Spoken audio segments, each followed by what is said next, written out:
When people think about a data scientist, they tend to imagine a picture of a man in a lab coat who maybe hasn't come for a while and doing artificial intelligence, applying algorithms and analyzing data to extract insights for industrial or commercial use. በአሁኑ ሰዓት በዓለማችን ላይ በየሰከንዱ እጅግ በጣም ከፍተኛ የሆነ የመረጃ ወይም የዳታ ክምችት እየተመረተ ይገኛል። ማህበራዊ ሚዲያ ላይ የምናሳየው እንቅስቃሴ፣ በኢንተርኔት የምንገበያየው ግዢና የምንፈልጋቸው ፍለጋዎች በሙሉ ተደምረው ትልልቅ መረጃዎችን ይፈጥራሉ። እነዚህን ዝብርቅርቅ ያሉ መረጃዎች አደራጅቶና መርምሮ ለድርጅቶች ትልልቅ ውሳኔዎችን እንዲወስኑ ሀሳብ የሚያቀርብ ባለሙያ የዳታ ሳይንስ ባለሙያ ይባላል። ዛሬ በዚህ ቪዲዮ ውስጥ ይህንን በ21ኛው ክፍለ ዘመን እጅግ ተፈላጊና ከፍተኛ ተከፋይ የሚያደርገውን የክህሎት ዘርፍ ከባዶ ተነስተን እንዴት መማር እንደምንችል በጥልቀት እንመለከታለን። ብዙ ሰዎች ዳታ ሳይንስን ከተራ የኮምፒውተር ጥገና ወይም ከዳታ ኢንትሪ ስራ ጋር ያደባልቁታል። ነገር ግን እውነታው ከዚህ በጣም የላቀ ነው። አንድ የዳታ ሳይንስ ባለሙያ ልክ እንደ መርማሪ ፖሊስ የተደበላለቁ እውነታዎችን፣ ጠቃሚ የአሰራር ዘዴዎችን ከዳታ ውስጥ ፈልፍሎ የማውጣት አስገራሚ ኃይል አለው። ድርጅቶች ወደፊት ምን አይነት ምርት ማምረት እንዳለባቸውና ደንበኞቻቸው ምን እንደሚወዱ የሚረዱት እነዚህ ባለሙያዎች አማካኝነት ነው። በአጭሩ የዳታ ሳይንቲስት ማለት መረጃን ወደ ወርቅ ወይም ወደ ትልቅ ጥቅም የሚቀይር የዘመኑ ጥበበኛ ነው። የዳታ ሳይንስን ሙያ በጥልቀት ለመረዳትና ውጤታማ ለመሆን የሂሳብና የስታቲክስ እውቀት እጅግ አስፈላጊ መሰረት ነው። መረጃዎችን በሰንጠረዥ ማደራጀት፣ በአማካኝ ፍጥነታቸውን መለካት፣ ወደፊት ሊፈለግ የሚችለውን እድል ወይም ፕሮባቢሊቲ መተንበይ የዚህ ሙያ ዋነኛ መሳሪያዎች ናቸው። ብዙዎች ሂሳብ ሲሰሙ ቢፈሩም አሁን ባለው ቴክኖሎጂ እና ዘመን ግን ውስብስብ ስሌቶችን ኮምፒውተሩ ራሱ ስለሚያስተምራቸው እኛ የሚጠበቅብን ጽንሰ ሀሳቡን ወይም ኮንሰፕቱን መረዳት ብቻ ነው። መሰረቱን በደንብ የያዘ ሰው በማንኛውም የዳታ ማዕበል ውስጥ ሳይናወጥ መጓዝ ይችላል። ዳታን ለማዘዝ ወይም ለማጽናት፣ ለመተንተን ከኮምፒውተር ጋር የምንግባባበት የፕሮግራሚንግ ቋንቋ መማር ግዴታ ሲሆን ለዚህ ደግሞ ፓይተን ተመራጭ ነው። ፓይተን ልክ እንደ እንግሊዝኛ ቋንቋ በቀላሉ የሚነበብ አጭርና ለአዲስ ጀማሪዎች እጅግ ምቹ የሆነ ዘመናዊ ቴክኖሎጂ ቋንቋ ነው። ከዚህ በተጨማሪ ለዳታ ሳይንስ ስራ የሚረዱ እንደ ፓንዳስ እና ናምፒ ያሉ አስደናቂ የሶፍትዌር ጥቅሎች ወይም ላይብረሪስ በውስጡ ይዟል። ፓይተንን መለማመድ ለዳታ ሳይንስ ዓለም ቁልፍ እንደመያዝ ይቆጠራል። ወደኛ የሚመጡ መረጃዎች ሙሉ በሙሉ መጀመሪያ ላይ ንጹህና የተስተካከሉ አይደሉም። ይልቁንስ የጠፉ ክፍሎች፣ ስህተቶች የበዙባቸው ዝብርቅርቅ ያሉ ናቸው። አንድ የዳታ ሳይንቲስት ባለሙያ ከስራው 70% የሚሆነው ጊዜ የሚያጠፋው መረጃዎችን በመለየት ስህተቶችን በማረምና ዳታውን ለመመርመር ዝግጅት በማድረግ ነው። ይህ ሂደት የዳታ ማጽዳት ወይም ዳታ ክሊኒንግ የሚባል ሲሆን ከፍተኛ ትዕግስትና ጥንቃቄን የሚጠይቅ የስራ ክፍል ነው። የተበላሸ ዳታ የተዛባ ውሳኔን ስለሚወልድ ዳታን በጥራት ማጽዳት ለስኬት ወሳኝ ነው። ማሽን ለርኒንግ ወይም ኮምፒውተሩን በዳታ አማካኝነት ማስተማር የዳታ ሳይንስ እጅግ አስደሳችና መናፈቂያው ክፍል ነው። ኮምፒውተሩ የድሮ መረጃዎችን ደጋግሞ በመመልከት የሰዎችን ባህሪ ይረዳል። አዲስ መረጃ ሲመጣ ደግሞ ወደፊት ምን ሊከሰት እንደሚችል በራሱ ይተነብያል። ለምሳሌ የባንክ ማጭበርበሮችን አስቀድሞ መለየት ወይም ዩቲዩብ ለእናንተ የሚመጥን ቪዲዮ የሚመርጥላችሁ በዚህ ቴክኖሎጂ አማካኝነት ነው።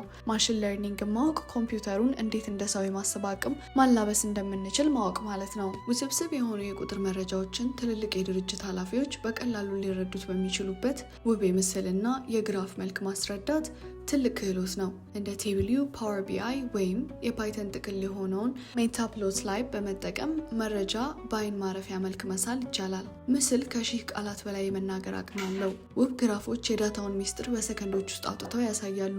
መረጃን በምስል የመግለጽ ጥበብ ኤክስኪዩቲቭ ውሳኔዎችን በእጅጉ ያቀላጥፋል። ትልልቅ መረጃዎች በሙሉ ተደራጅተው የሚቀመጡበት ቦታ ዳታቤዝ የሚባል ሲሆን ያንን መረጃ ፈልቅቆ ለማውጣት ኤስኪዩኤል የተባለ ቋንቋ መጠቀም ያስፈልጋል። ኤስኪዩኤል ማለት ከትልልቅ መጋዘኖች ውስጥ የምንፈልገውን ዕቃ መርጠን እንድናወጣ የሚረዳን ትዕዛዝ ማስተላለፊያ መሳሪያ ነው። ማንኛውም ድርጅት ውስጥ የዳታ ሳይንስ ስራ ለመስራት ከዳታቤዝ ጋር መገናኘት ስለማይቀር ኤስኪዩኤልን በሚገባ ማወቅ ይገባል። ይህ ክህሎት በስራ ገበያው ላይ እጅግ ተፈላጊነት ያለው ወርቃማ ሙያ ነው። የዳታ ሳይንስ አገልግሎት በቴክኖሎጂ ድርጅቶች ብቻ የተገደበ ሳይሆን በሎጂስቲክስ እና በኦፕሬሽን ዘርፍ ውስጥ ትልቅ ለውጥ እያመጣ ይገኛል። እቃዎችን ከቦታ ቦታ የሚያጓጉዙበትን አጭርና አነስተኛ ወጪ የማይጠይቅ መንገድ ለመለየት የዳታ ትንተና ወሳኝ ሚና አለው። የማከማቻ መጋዘኖች ወይም ኢንቬንቶሪ በአግባቡ ማስተዳደር የደንበኞችን ፍላጎት አስቀድሞ የመተንበይና የስራ ፍሰቱን በእጅጉ ያቀላጥፋል። በዚህ ዘርፍ ዳታን በአግባቡ መጠቀም ትርፍን ለመጨመርና ብክነትን ለመቀነስ ዋነኛው ቁልፍ ነው። የዳታ ሳይንስ ባለሙያ ቴክኖሎጂ እውቀት ብቻ ሳይሆን የቢዝነስ ወይም የንግድ ግንዛቤ ወይም ቢዝነስ አንደርስታንዲንግ ሊኖረው ይገባል። የምናወጣው የዳታ ውጤት ለድርጅቱ እንዴት ገቢ ሊያስገኝ ወይም ወጪ ሊቀንስ እንደሚችል ማሰብ መቻል ትልቅ ብስለት ነው። የድርጅቱ ዋናን ችግር ለይቶ ማወቅ፣ ያንን ችግር በዳታ አማካኝነት ለመፍታት መጣር የባለሙያ መለኪያ ነው። የቴክኖሎጂ እውቀት ከንግድ እይታ ጋር ሲቀላቀል እውነተኛ የስራ መሪነትን ይፈጥራል። ይህ ትልቅ ሙያ ለመማር የግድ ወደ ዩኒቨርሲቲ መግባት አያስፈልግም። በኢንተርኔት ላይ በነፃ የሚገኙ ትልልቅ አማራጮች አሉ። እንደ ኮርሴራ፣ ኢዲኤክስ እና ዩቲዩብ ያሉ መድረኮች ላይ ከዓለም ታዋቂ መምህራን የተዘጋጁ ምርጥ የዳታ ሳይንስ ስልጠናዎች ይገኛሉ። በየቀኑ የተወሰነ ሰዓት መድቦ በዲሲፕሊን መማር ከተቻለ በጥቂት ወራት ውስጥ ትልቅ ለውጥ ማምጣት ይቻላል። ዋናው ቁም ነገር ፍላጎቱና የማያቋርጥ የማንበብ ጽናት በውስጣችን መኖሩ ብቻ ነው። በዳታ ሳይንስ ዓለም ውስጥ የምስክር ወረቀት ወይም ሰርተፍኬት ብቻውን ስራ ሊያስገኝ አይችልም። የሚፈለገው በተግባር የመስራት ብቃታችን ነው። ካግል የተባለው ድረ ገጽ ላይ በመግባት የተለያዩ የዓለም ባለሙያዎች ጋራ በዳታ ውድድር ላይ መካፈል የራሳችንን ፕሮጀክቶችን መስራት እንችላለን። የሰራናቸውን የፓይተን ኮዶች ጊታብ ላይ በማስቀመጥ ለቀጣሪዎች ብቃታችንን በተግባር ማሳየት ይኖርበታል። ጠንካራ የፖርትፎሊዮ ስራ ከሺህ ሰርተፍኬት በላይ የስራ በር የመክፈት አቅም አለው። የዳታ ሳይንስ ክህሎት በሀገር ውስጥ ብቻ ሳይሆን በዓለም አቀፍ ደረጃ በከፍተኛ ሁኔታ የሚፈለግ በመሆኑ በቤት ውስጥ ሆኖ በውጭ ምንዛሬ ገቢ ለማግኘት ትልቅ እድል ይሰጣል።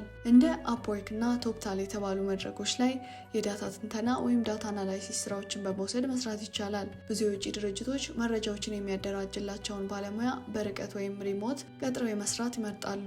ይህ ሙያ የድንበር ገደብ ሳይኖረው ዓለም አቀፍ ተወዳዳሪ ለመሆን የሚያስችል ድልድይ ነው። ዳታ ሳይንስ ትምህርት መጀመሪያ ላይ ውስብስብ የኮድ ስህተቶች ወይም ኢረሮች ስለሚበዙ አሰልቺና ተስፋ አስቆራጭ ሊሆን ይችላል። ኮድ ስንጽፍ የሚመጡ ስህተቶችን እኛን ለመስበር ሳይሆን ይበልጥ እንድንማርና እንደምንመራመር የመጡ የሂደቱ አካላት ናቸው። ስህተቶችን በጉግል ወይም በስታክ ኦቨርፍሎ መድረኮች ላይ በመፈለግ ማስተካከል መለማመድ ያስፈልጋል። ተስፋ ሳይቆርጡ በየቀኑ ጥቂት እርምጃ መጓዝ ወደ ትልቅ ባለሙያነት ይቀይራል። ዳታ ሳይንስ ለአሁኑ ዘመን የአርቲፊሻል ኢንተለጀንስ የቻት ቦቶች ወይም ቻት ጂፒቲ መፈጠር ዋነኛው መሰረትና ሞተር ነው። የዳታ ሳይንስ ባለሙያዎች የሰበሰቧቸውና ያደራጇቸው ትልልቅ ዳታዎች ባይኖሩ ኖሮ ኤአይ ቴክኖሎጂን ሊሰለጥኑ አይችሉም ነበር። ይህን ሙያ ማወቅ ከዘመኑ ቴክኖሎጂ አብዮት ጋር እኩል ለመራመድና የወደፊቱን ዓለም ቀድሞ ለመቆጣጠር ያስችላል። የወደፊቱ ዓለም በኤአይ የሚመራ ሲሆን ኤአይ ደግሞ በዳታ ሳይንቲስቶች የሚገነባ ነው። አንድ የዳታ ሳይንስ ባለሙያ ምንም ያህል ጎበዝ የኮድ ጸሐፊ ቢሆንም የደረሰበትን ውጤት ለሰዎች በግልጽ ማስረዳት ካልቻለ ዋጋው ይቀንሳል። ውስብስብ በሆኑ የቴክኖሎጂ ቃላትን ትቶ በተራና ቀላል ቋንቋ የዳታውን ትርጉም ለንግድ መሪዎች ማስተላለፍ ወይም ዳታ ስቶሪ ቴሊንግን መለማመድ አለበት። መልካም የቡድን ስራና የማዳመጥ ክህሎት መኖር በስራ ቦታ ላይ ስኬታማ ለመሆን እጅጉን ወሳኝ ነው። የቴክኖሎጂ ብቃትን ከማሳመን ጥበብ ጋር ሲጣመር ውጤቱ ጥሩ ይሆናል። የሰዎችን የግል መረጃና ሚስጥር በምንይዝበት ሰዓት ከፍተኛ የሆነ የህግና የስነ ምግባር ኃላፊነት ወይም ዳታ ፕራይቬሲ በቅንነት ሊሰማን ይገባል። መረጃዎችን ያለ ፍቃድ ለሌላ አካል አሳልፎ መስጠት ወይም ለግል ጥቅም ማዋል ትልቅ ወንጀልና ታማኝነትን የሚያጠፋ ተግባር ነው። በታማኝነትና በቅንነት ላይ የሚቆም የዳታ አያያዝ የድርጅቱንም ሆነ የእኛን ስም በበጎ ለመገንባት ይረዳል። ስነ ምግባር ያለው ባለሙያ በማንኛውም ቦታ ተከባሪና ተፈላጊ ነው። የቴክኖሎጂው ዓለም በየቀኑ አዳዲስ የአሰራር ዘዴዎችንና ሶፍትዌሮች የሚወጡበት በመሆኑ ረክቶ መቆየት ፈጽሞ አይቻልም። ዘመኑን የዋጀ የዳታ ሳይንስ ባለሙያ ሁልጊዜ አዲስ የምርምር ወረቀቶችን፣ ብሎጎችን እና የቴክኖሎጂ ዜናዎችን መከታተል አለበት። አሮጌ አሰራሮችን ትቶ አዳዲስና ፈጣን የሆኑ የዳታ መተንተኛ መንገዶችን መቀበል ተወዳዳሪ ያደርጋል። መማርን አለማቆም በሙያ ውስጥ ሁልጊዜም ቀዳሚ ሆኖ ለመኖር ብቸኛው ዋስትና ነው። ለማጠቃለልም ያህል የዳታ ሳይንስ ሙያ የወደፊት ህይወታችሁንና የስራ አድማሳችሁን ሊቀይር የሚችል እጅግ ወርቃማ የዘመናችን ስጦታ ነው። ዛሬ ይህ ቪዲዮ ሲያልቅ በኢንተርኔት ላይ አንድ የፓይተን መሰረታዊ ትምህርት በመፈለግ የመጀመሪያውን ተግባራዊ እርምጃ አሁኑኑ ጀምሩ። ትልቁ የስኬት ተራራ የሚናደው ዛሬ ከምትወስዱት ጥቅቅን የሙከራ እርምጃ መሆኑን አትዘንጉ።